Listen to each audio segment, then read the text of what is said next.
Hey, this is Stephen Platinum, your friend in wrestling with Platinum versus NXT. This is from, 2.0. This is from September 21st, 2021. We have definitely moved in a new direction. Let's just jump into it. They show a video package of highlights from last week's revamp, though they don't cover the wedding, not yet. That gets its own separate section. We're at the Performance Center in Orlando, Florida. We've got Wade Barrett, Beth Phoenix, and Vic Joseph. The ring is full. Oh boy, here comes the promo segment of a lot of new NXT superstars, right? Trick Williams, Carmelo Hayes. He's got his breakout contract.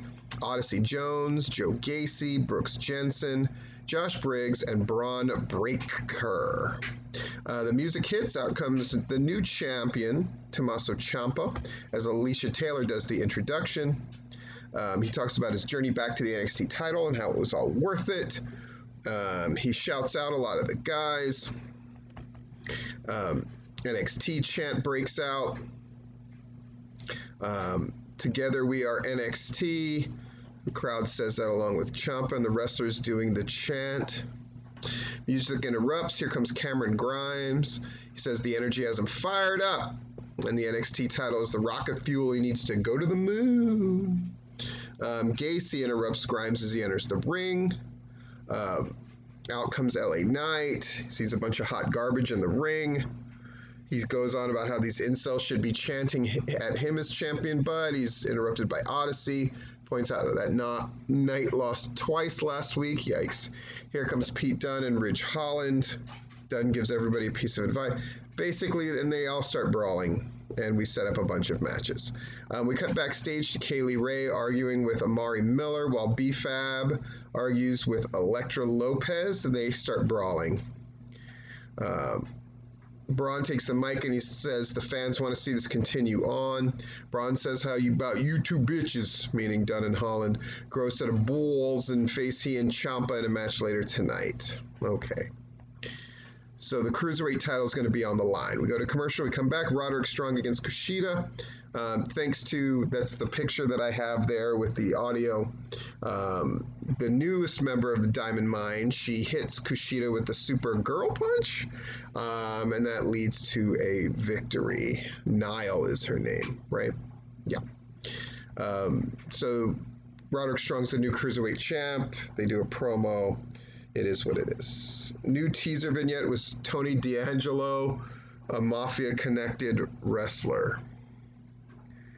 Great. Kaylee Ray against Amari Miller. It's more or less a, even though they show a little vignette, at the end of the day, it's about Kaylee Ray looking strong, and she does.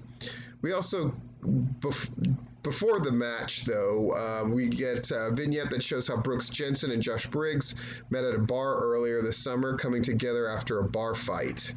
And they issue a warning to the NXT Tag Division. It's really great to see Brooks Jensen there. We go back to the ring, and out comes Amari Miller. So we get a little vignette, and that's really nice.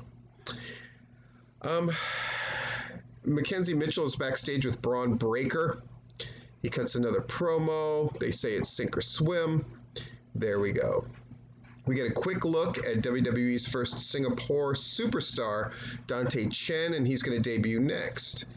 We come back from commercial.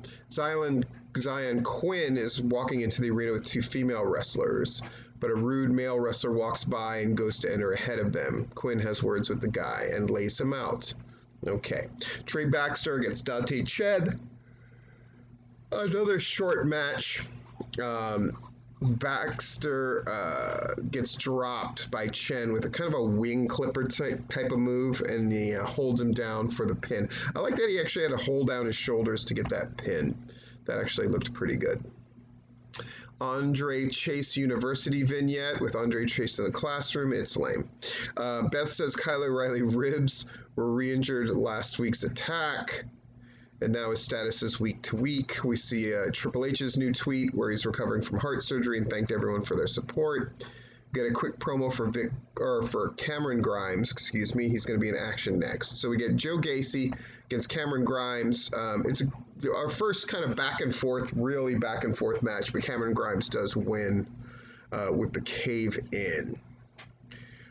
He's celebrating, and then Gacy offers his hand for a shake, but hugs Grimes instead. Grimes is confused. And that's that. We take a look back at the wedding, and now we're going to have footage from their honeymoon that's going to air next week. The wedding was very well done. Elektra Lopez against Anna Shear. Elektra Lopez wins, stands tall as Legado del Fantasma joins her in the ring. Calls out B-Fab, calls her skinny. Out comes Hit Row, and then B-Fab rushes the ring. And they brawl, but then their stablemates kind of pull them apart. Trey Baxter is backstage dealing with his loss, but then Cora Jade walks in and tries to cheer him up, saying he's still her superhero. She kisses him and then walks off, and he's smiling. Yeah. 2-on-1 handicap match, Carrie Millman and Darren Chiappetta, really, against Odyssey Jones. Odyssey Jones wins. Yay. Jones stands tall, but Chase comes in with a steel chair and swings it, but Jones blocks it and breaks the chair, and Chase retreats. Grayson Waller, got all these new names, is backstage with two recruits when Carmelo Hayes and Trick Williams walk up. Hopefully they'll do something cool. Hayes warns that Waller could lose the Cruiserweight title next week on the same night. He might win it if Hayes uses his contract. Hayes says it will leave his options open. Waller and his friends walk off. Toxic Attraction walks by as Trick and Carmelo stare him down. And then Trick comments on how fine they are. Here comes Toxic Attraction. Mandy Rose, Gigi Dolan, JC Jane. They pose on the stage before heading to the ring. Back from the break, we get a vignette on Ike Manjiro. Shows off his closet full of colorful clothes. He cuts a bit of a promo. The long and short of Toxic Attraction being in the ring. Rose takes the mic. How she's came back to NXT and the division was in desperate need for a woman like her, etc., etc. The fans suck, etc., etc. Gigi and JC don't give a damn what the people think. Rose tells Gigi to take over. She talks about aggression and passion and how they're unbeatable and heading to the top of NXT 2.0. Jane doesn't care if you don't think she's the hottest thing alive. They're not just pretty faces. They're not going to sit in the back and wait. Rah, rah. They want the NXT Women's Tag titles held by Io Shirai and Zoe Stark. And there it is. Mackenzie is backstage with Io Shirai and Zoe Stark. And Shirai doesn't like Gigi Dolan or JC Jane, so if they want a title match, they're on. Zoe says it's a conversation they should have together, and Zoe ends up agreeing, but they're interrupted by Persia Pirota. She says when Indy Hartwell gets back from her honeymoon, they also want a shot at the titles. Pete Dunne and Ridge Holland versus Tommaso Ciampa and Braun Breaker. It's a good enough match where Ciampa does a good job taking heat and kind of covering for the limited Braun Breaker. Braun Breaker gets in and eventually